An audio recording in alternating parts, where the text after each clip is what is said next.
Vaibhav Flix ಮತ್ತು mango pickle entertainment ಲಾಂಛನದಲ್ಲಿ Raj sounds and lights ಚಿತ್ರತಂಡದ ಮತ್ತೊಂದು cinema middle class family October 31ರಂದು ಬಿಡುಗಡೆಗೆ ತಯಾರಾಗಿದೆ.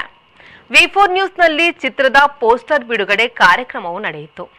ರಾಹುಲ್ ಅಮೀನ್ ನಿರ್ದೇಶನದಲ್ಲಿ ನಟ ವಿಜೆ ವಿನೀತ್ ಅಭಿನಯದ ಮಿಡಲ್ ಕ್ಲಾಸ್ ಫ್ಯಾಮಿಲಿ ಸಿನಿಮಾ ದೀಪಾವಳಿಯ ದಿನದಂದು ಬಿಡುಗಡೆಯಾಗಲಿದೆ.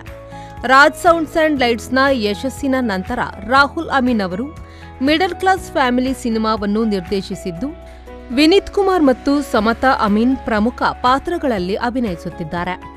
ಚಿತ್ರವನ್ನು ಆನಂದ ಕುಂಪಲ ನಿರ್ಮಿಸಿದ್ದಾರೆ.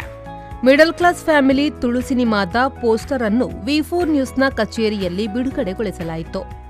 ಈ ಸಂದರ್ಭದಲ್ಲಿ ವಿ4 ನ್ಯೂಸ್ನ ಆಡಳಿತ ನಿರ್ದೇಶಕರಾದ ಲಕ್ಷ್ಮಣ್ ಕುಂದರ್, ಉಪಾಧ್ಯಕ್ಷರಾದ ರೋಸ್ಲಿನ್ ಡಿಲಿಮಾ, ಪ್ರಧಾನ ಸಂಪಾದಕರಾದ ಪೇರೂರು ಜಾರು, ಸಿನಿಮಾ ನಟ ವಿನೀತ್ ಮತ್ತಿತರರು ಉಪಸ್ಥಿತರಿದ್ದರು. ಬ್ಯೂರೋ ರಿಪೋರ್ಟ್ ವಿ4 ನ್ಯೂಸ್ ಮಂಗಳೂರು.